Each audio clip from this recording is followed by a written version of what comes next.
So, good morning, dear students.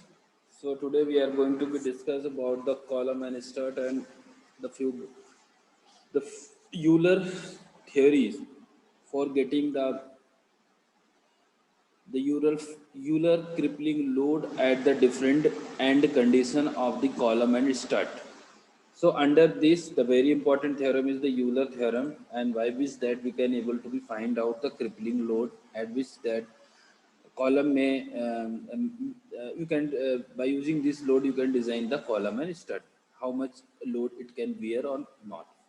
So let's see the different conditions of column and stud while we can calculating the crippling load. So this is the first condition. We have to be take care of only four condition in this. So now the we see the first, if the both end of column is hinged or pinned. Hinged or pinned means you can see like here, okay.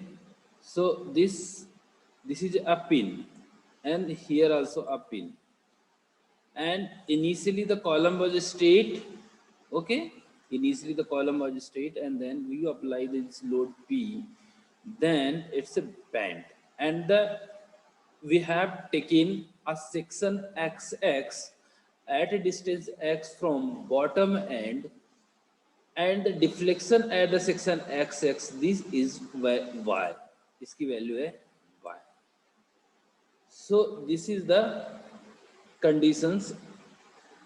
So we are assume that a load P is acting over here. This is passing through the centroid of the column initially when the load is when the effect of load is not seen. So when you apply the load, a reaction load also we act at the bottom. So both P and P you can see here. So we all know the bending equation of the beam is EI d square y upon dx square is equal to m, where m is the bending moment. So see this. So we have to be find the moment. This moment here. So this load, and this is a load, applied load, and the perpendicular distance from this position. So this is a perpendicular distance, and this is a load direction. You see. So this is y. The P into y will be a moment. Okay. So the movement is Py, you can see. And in the last class, I already explained some nomenclature we are following in the case of column and stud. That is, I already told you, but you can see here, if this kind of structure, either this way, no problem, like this, the those both side हो सकता है, ठीक है.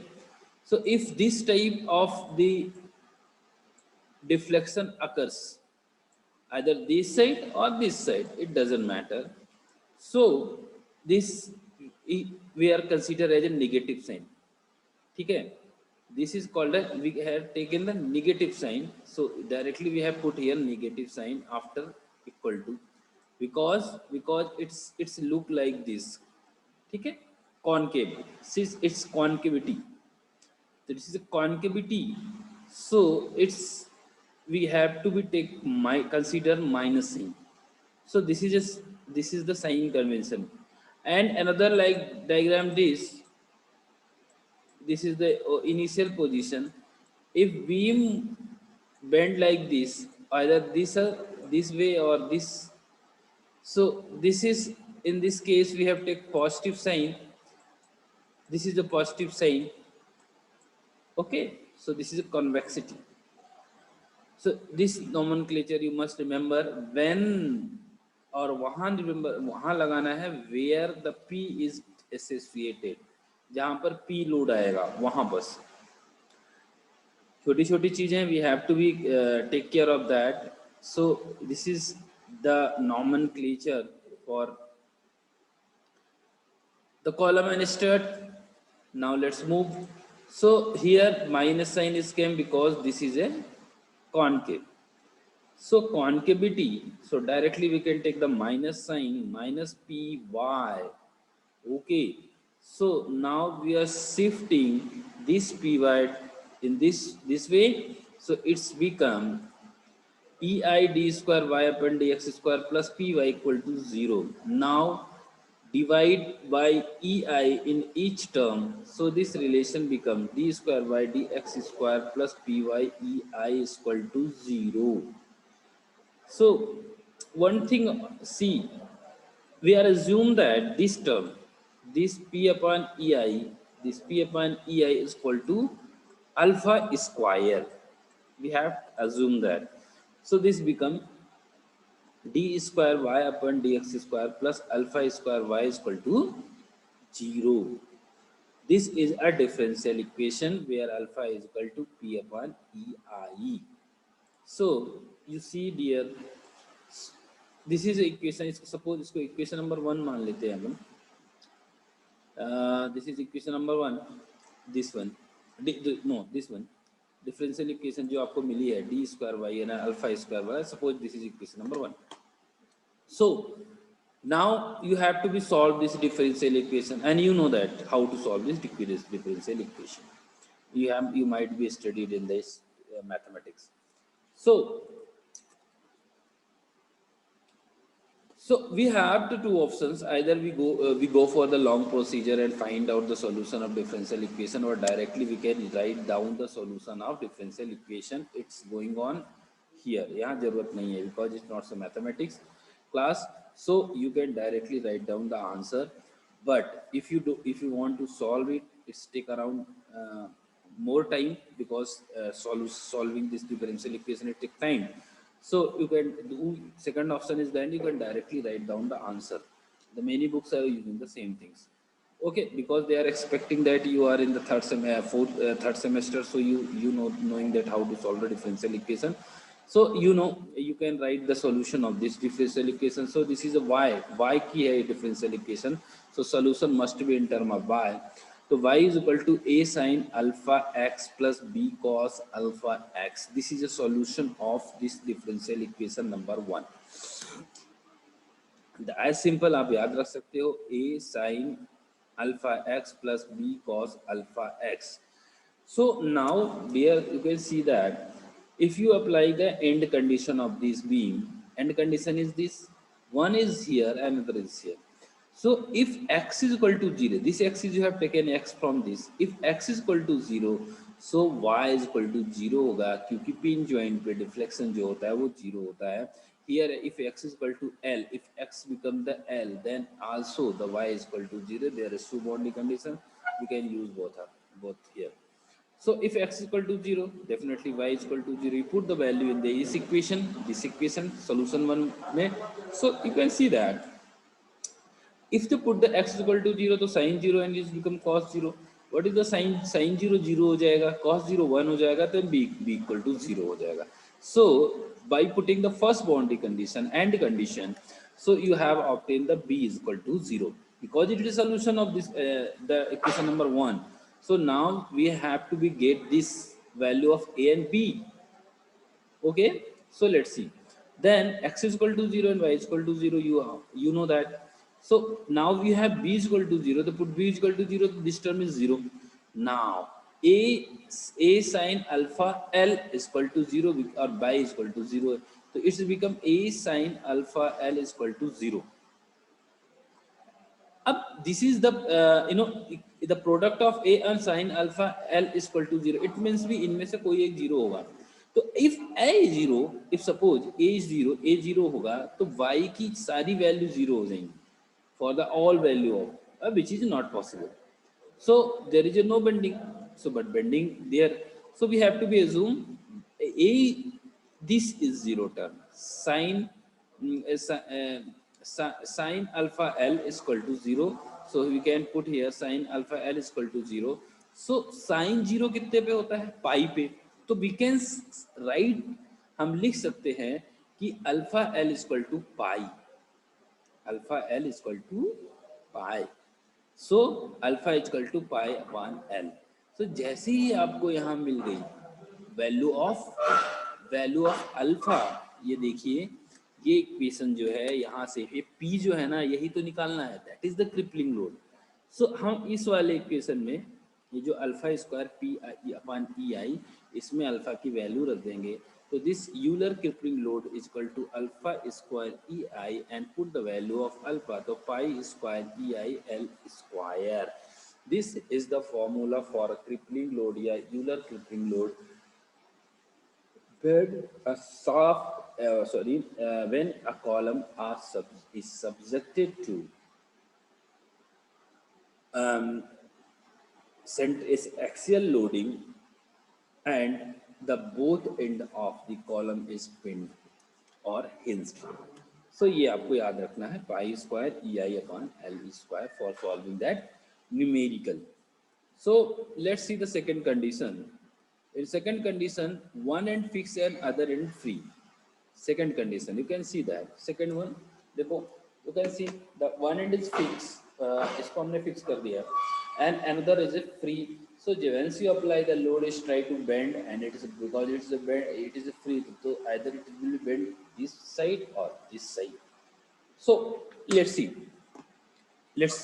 So and once you apply this load P, so we are assume that the total deflection at the end B to B dash it's A, okay, and we have taken a section XX at distance X from, ठीक है, ठीक है, मिल गया आपको point. अब हमको चाहिए इस X पे कितना बेंडिंग है, तो यहाँ पर कितना हो जाएगा, इससे लेके इस पॉइंट से लेके यहाँ X पे जो ये लाल मैं नया पॉइंट बना देता हूँ फॉर अंडरस्टैंडिंग, इस पॉइंट से लेके P पॉइंट P लोड की डिस्टेंस अगर आप निकाल लो तो that will be the bending at this point जो मैंने रेड कलर से किया है, और वही तो निकालना है X एक्सिस पे. Okay, so you apply the same formula E I d square y upon d x square equal to M. ये तो ठीक है, अब इस एम की वैल्यू रिप्लेस करनी है किसके थ्रू, ये देख लीजिए. तो total is A, this is a Y, this is a Y, so now it's become A minus Y, total A, Y minus कर दिया, A minus Y. So P into A minus Y is the moment पे इशियर, यहाँ बस यहाँ देखो इस point पे, ठीक है. So now this relation become this. So आपको पी वाई को इधर भेज दीजिए और पी ए को इधर रखिए, and then again follow the same procedure, E I से डिवाइड कर दीजिए तीनों टर्म में. So you will be get the P Y upon E I and P A upon E I. ये ऐसी इक्वेशन बन गई. अब फिर इसकी जगह रिप्लेस कर दीजिए इसको किससे, अल्फा स्क्वायर से. अल्फा स्क्वायर से रिप्लेस कर दिया तो again it's become a differential equation, एक फिर बन गई है ना. इस डिफरेंशियल इक्वेशन को भी वैसे ही सॉल्व करेंगे जैसे तुमने पहले किया था. सो लेट्स सी द सॉल्यूशन. इसका सॉल्यूशन भी क्या हो जाएगा, देखो इसका सॉल्यूशन अब मैं थोड़ा सा बता देता हूँ, ट्रिक बता देता हूँ. So you can see that y is equal to a sine alpha x plus b sine b cos alpha x plus ये जो भी लास्ट में रहेगा P A upon E I, ये एज इट इज रख देना, और नीचे अल्फा स्क्वायर भी रख देना. So that will be the solution of the equation. You can see that y is equal to a sine alpha x plus b cos alpha x. ये तो पहले से आ गया. अब ये जो टर्म है क्या किया, मैं कैसे याद रखता हूँ इसको, ये पूरा का पूरा ऐसे उठाया और नीचे अल्फा स्क्वायर. अब जैसे अल्फा स्क्वायर की आप वैल्यू रखोगे यहाँ से, तो ये देखना P और ई आई कैंसिल हो जाएगा, अल्फा यहाँ हो जाएगा, क्या हो जाएगा P अपॉन ई आई, ये नीचे आएगा तो ये P और ई आई कैंसिल हो जाएगा, बचेगा सिर्फ A. So the now this equation become like this. So A sine alpha plus B cos alpha plus A, ये इक्वेशन फाइनल बन गई. अब लगा दीजिए आप बाउंड्री कंडीशन. बाउंड्री कंडीशन लगाने में तो आपको पहले से ही पता है क्या करोगे. सबसे पहले x is equal to 0, so x is equal to 0 यहाँ फिक्स एंड है तो y तो 0 होगा, वहाँ पर तो D Y upon D slope भी 0 होगा क्योंकि फिक्स एंड है. So let's see that a sine alpha plus b cos alpha x a plus plus A आप पुट कर दीजिए, x equal to 0 y equal to 0, so sine 0 0 cos 0 1, then b equal to A, इधर 0 हो गया तो equal to minus A, b equal to minus A, then similarly if the x equal to 0 so dy upon dx equal to 0 भी होगा, मतलब उसका slope भी 0 होगा। अब आप क्या करने वाले हैं, हम इसको इस इक्वेशन नंबर 1 को डिफरेंशिएट करेंगे विथ रिस्पेक्ट टू x। चलिए तो किया, तो ये क्या हो जाएगा, ए जैसे इसको करो जरा यहाँ, ठीक है। सो ये क्या D Y by D X 0 जगह, तो this become A alpha sine का cos alpha X minus cos का माइनस साइन होता है, तो ये माइनस आ गया, बी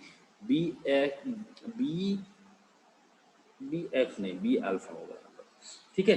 एक्स के रिस्पेक्ट तो हम कर रहे हैं, ये इसको करेक्ट करते हैं अपन। So it is B alpha sine alpha X is equal to 0, and अब ये इक्वेशन है, अब ये बाउंड्री कंडीशन रख दीजिए x इज इक्वल टू 0। सो जैसे ही आपने x इक्वल टू 0 रखा तो साइन वाला टर्म में 0 हो जाएगा, cos वाला ये 1 हो जाएगा। सो क्या हो जाएगा, a is equal to 0। So आपको यहाँ से a इज इक्वल टू 0 मिल गया। तो now you have b is equal to minus a और a is equal to 0।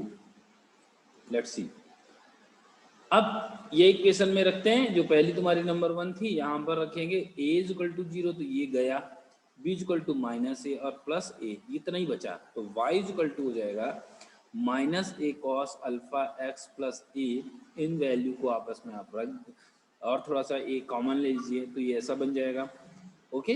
Then again एक बाउंड्री कंडीशन लगाइए, इफ x, इसको समझिए थोड़ा सा, नहीं तो समझ में नहीं आएगा। if x is equal to, if this x is equal to l, जब x l के बराबर हो गया तो आपका जो y है, ये y है वो a के बराबर होगा, क्योंकि यहाँ पर मैक्सिमम डिफ्लेक्शन a है, तो y बिकम a के बराबर, तो वही बाउंड्री कंडीशन हमने लगाई है। if x is equal to l तो y is equal to a, so just put the all respective value, तो a 1 minus cos alpha X, so आप देख लीजिए इधर से 1, इधर ए कैंसिल हो जाएंगे तो 1 बचेगा, 1, तो ये हो जाएगा cos alpha L is equal to 0, and cos 0 pi by 2 पे होता है, ये आपको पता है, तो alpha L is equal to pi by 2, alpha is equal to pi upon 2l। So अब वही, अब सीधे लोड अब इसमें रख दो अल्फा स्क्वायर की वैल्यू, तो it's become pi square 4 alpha L square E I. So this is formula for where the beam one end fix another end free, this is a crippling load obtained by the Euler method, ठीक है। तो ये आपको याद रखनी है, वो हम सिखा देंगे कैसे याद रखना है, घबराओ नहीं, ठीक है। अब एक और इसके बारे में अपन देखते हैं, if one end fixed and another end hinged, one end हमको फिक्स कर दिया है, ये देखो इधर फिक्स कर दिया, और another end फिक्स करा हुआ, इनको पिंड कर दिया, पिंड मतलब हिंज लगा दिया उसमें। सो यहाँ पर एक लोड लगेगा R, इसको बैलेंस करने के लिए, दैट इज साइड्स ये, और ये भी R ही होगा, इसमें H लिखा था, ठीक है। सो अब देखिए एक हॉरिजॉन्टल, आप समझिए इसको, सो M जो एम आर है, ये जो एम आर है, ये इधर जो अपने लगाया यहाँ पर, ये इसको फिक्सिंग मोमेंट है, ये तो फिक्सिंग मोमेंट ये लगा हुआ है यहाँ पर। For activating the force case M, a horizontal force is acting at the, है ना, फ्री एंड, और उसको बैलेंस करने के लिए इधर भी लगेगा, ठीक है। तो ये हॉरिजॉन्टल फोर्स भी आर भी ऐड कर रहा है इसमें, उसको बैलेंस करने के लिए। देन अब we know that the bending equation EI d square y upon dx square is equal to m, ठीक है। अब आते हैं इधर, तो इधर में अब देखिए ये कौन सा है, ये कॉनकेव, ठीक है, कॉनकेविटी, ये हो जाएगा पी वाई का, पहले पी वाई के लिए निकालते हैं, पी वाई ये p इंटू दिस डिस्टेंस, यहाँ x से ये डिस्टेंस यहाँ से p जाएगा, तो ये इसका जो पी वाई क्या है, ये बन रहा है डायग्राम ऐसा वाला, so it's minus P Y, ये हमेशा p को डील करता है, ये साइन कन्वेंशन जहाँ पर p होगा और किसी से किसी को टच नहीं करेगा। देन अब देखिए इस सेक्शन पे, इस पर्टिकुलर सेक्शन पे, इस सेक्शन पे ये जो लोड है R, ठीक है, ये बैलेंस, ये जो लोड लग रहा है R, तो इसकी डिस्टेंस कितनी होगी, टोटल है L, total is L and minus X, तो एल माइनस एक्स, तो इसकी डिस्टेंस होगी R into L minus X. ठीक है, अब ये इस बीम को देखो, इस अगर आप ऐसे कर लो इस बीम को, ये इस तरफ लेके जाएगा लाइक दिस, ऊपर की तरफ मान लो, ऊपर की तरफ ही जाएगी। अगर इसको ऐसे टर्न कर दो, so it's comes with the positive sign, so R R L minus X, तो दो साइन कन्वेंशन है, एक सिंपल जो अभी इस बार पढ़ा और एक पहले वाला का। ये सारी चीज़ें थोड़ा सा आपको याद रखनी पड़ेंगी। देन सिम, अब इसको फिर वही मेथड है, अब कोई दिक्कत नहीं है, the same procedure is there, you just py will go here and rl minus x and then divide by ei, then relation becomes this, and d square y upon dx square plus alpha square y is rl minus x upon ei, just put the this is alpha square p upon ei, same. अब solution क्या होगा, देखो solution क्या होगा, solution is y is equal to a sine alpha x plus b cos alpha x plus ये सारा रख दो, ये डब्बा ये जो भी है नीचे अल्फा स्क्वायर, बस देख लो वही हुआ होगा। ठीक है, वही किया। ठीक है, ये देखो are L minus x E I alpha square, अब अल्फा स्क्वायर की वैल्यू रख दो, ई आई कैंसिल हो जाएगा। ठीक है, सो ये जो इक्वेशन फाइनल इक्वेशन बनी वहां पर लगाएंगे boundary condition at X equal to zero Y equal to zero, तो देख लो एक्स इक्वल टू जीरो रखा तो साइन जीरो हो जाएगा, कॉस वाला बस बचेगा, और यहाँ भी रखोगे एक्स इक्वल टू जीरो तो ये हो जाएगा आर एल अपान पी हो जाएगा, बी बस ये कॉस वन हो जाएगा, तो B equal to minus R L upon बन जाएगा, ये बी की वैल्यू हो जाएगी। Then X equal to zero fix है ना, ये देख लो, तो वहां पर D Y upon D X भी जीरो होगा, देन अब डिफ्रेंशिएट कर दिया उसको, तो ये हो जाएगा अगेन ये भी है, ये वाला अल्फा, ये वाला अल्फा होगा, एक्स होगा ही नहीं, ये alpha, so it's become A alpha cos cos alpha X minus B alpha sine alpha X. ठीक है, अब चूंकि आप क्या किए हो, किसको क्या, ये इसको डिफरेंस ये कर दिए, तो ये वाला ये, ठीक है, तो अपर डिफरेंशिएशन ये हमको मिल गए। ठीक है, सो अब वैल्यू रखो इसकी एक्स इक्वल टू जीरो, अब एक्स इक्वल टू जीरो तो ये वाला ए वाला टर्म ये वाला बचेगा, कॉस वन हो जाएगा और ये वाला जीरो हो जाएगा। So now the A is equal to R upon P alpha, R upon P alpha. ठीक है, चलो आगे चलते हैं। चल अब देखिए, अब आया y, नया इक्वेशन फिर बन जाएगी, तो r upon P alpha a की value sine alpha x minus R L P, B की value cos alpha x plus R R upon P L minus X. अब रख दो x is equal to one, X equal to L, Y is equal to zero, रख दी हमने value. ठीक है, तो X Y equal to zero ये हो जाएगा, तो जहाँ जहाँ ए दिख रहा है तुमको वहाँ ये देखो, ये X equal to L Y equal to zero, तो वैल्यू रख देते हैं, तो जहाँ जहाँ एक्स होगा वहाँ उसकी जगह एल हो जाएगा और वाई इक्वल टू जीरो हो जाएगा, तो ये रिलेशन यहाँ समझो, ये हो जाएगा अल्फा एल और ये हो जाएगा कॉस ये, और ए और बी की वैल्यू तो अपने पास पहले से ही है, और यहाँ x की जगह l रखोगे तो ये कैंसिल हो जाएगा। अब देख लो चाहे तो, ये देखो तो ये टर्म हट जाएगी, तो इक्वल टू जीरो। अब क्या करेंगे, आप क्या करने वाले हो, साइन अपॉन कॉस कर दो, साइन अपॉन कॉस, और उधर जाएगा तो उससे आर आर कैंसिल, इधर पी कैंसिल हो जाएगा, तो बचेगा सिर्फ अल्फा, ये वाला अल्फा और ये वाला एल। सो ये बचेगा tan alpha L is equal to alpha L. So tan की वैल्यू जैसे 30 और 30, मान लो साइन 30 और वो 30 के ही बराबर तब होगा जब ये हिट एंड ट्राई से, हिट एंड ट्राई मेथड लगा के आप अलग अलग वैल्यू रखोगे अल्फा इंटू एल की, तो 4.49 रेडियन एक टाइम वो वैल्यू आई इसकी, जिस पे वो इस वैल्यू के बराबर होगा। सो ये आपको याद रखना है 4.49। Then we can write alpha is equal to 4.49 upon L. Simply ये अल्फा की वैल्यू यहाँ रखेंगे, इसका स्क्वायर होगा, it's become 20.2 E I alpha square. और आप इसको गौर से जब इसको सॉल्व करोगे, 20 इसको पाई स्क्वायर इंटू 2 का मल्टीप्लिकेशन कर दोगे तो अप्रोक्सीमेटली वो वैल्यू 20.2 के आसपास आएगी। सो हम इसको डायरेक्टली लिख सकते हैं 2 पाई ई आई अपॉन एल स्क्वायर। तो ये तीसरा हो गया crippling load when one end fix one and pin. आप इसको ऐसा लिख सकते हैं 2 पाई स्क्वायर ई आई अपॉन एल स्क्वायर। सो